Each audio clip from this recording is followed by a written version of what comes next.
Morning, this is Paul with IronR Fitness. We're talking about supplements today. Those of you who are familiar with working out in fitness, I'm sure you've either taken some of these or you've heard of them, you've seen them. So we're just going to talk about kind of do's and don'ts and what to avoid and what you want to kind of focus on. So we'll start with pre-workouts. Very popular. The biggest thing you want to focus on here is that none of this is really regulated by FDA. So there's some companies that are just kind of putting whatever in there, and you just want to be careful what you put in your body. So there's a couple of different websites, ratemysups.com, labdoor.com, independent companies that are just running to make sure like purity, potency, what they're actually advertising on here is what they're delivering.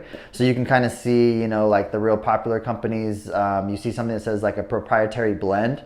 That's going to be something that means that they can put in whatever amount of that dosage at a very small amount and say that it's in there, and that counts. So you want to be just wary of things like that, because certain things need to be delivered in a certain dosage to be effective to what they're trying to produce. So if we're looking at this one right here, this is from Legion Athletics Pulse. If we're looking at their pre-workout, pretty basic here. The ones that are going to be common with all of them is caffeine. Obviously, we need a little bit of the energy before you come in. You have some beta alanine, which is going to kind of help reduce like muscle weakness and fatigue. What's another one they have in here?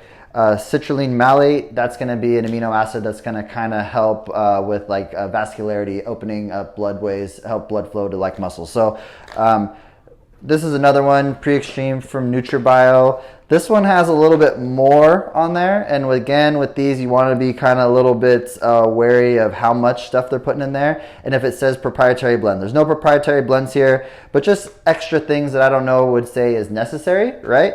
I like to personally keep it nice and simple. So if you're not a pre-workout person and you want to still get the same effects, drink some caffeine, coffee, and have like something sugary before, so some sort of like fast digesting carb. Could be like white bread, banana, something like that. That would kind of give you your basic one right here. If we're looking at branched chain amino acids, this one's also a very popular one. This isn't really a necessity. We don't really need this, right?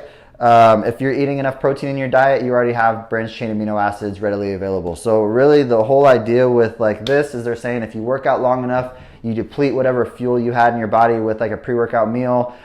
Now we want to avoid any, our body going into a catabolic state. We don't want to break down any muscle tissue. So that's where like the BCAAs come in for that to happen.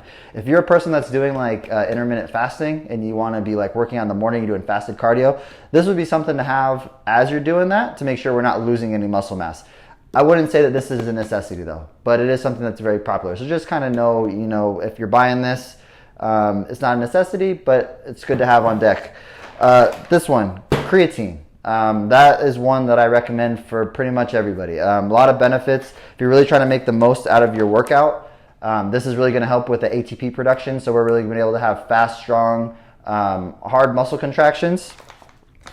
Creatine monohydrate is the most popular of those. They have a few of them, but basically after a workout, you want to go 5 milligrams, and that should be after every workout. So look into these.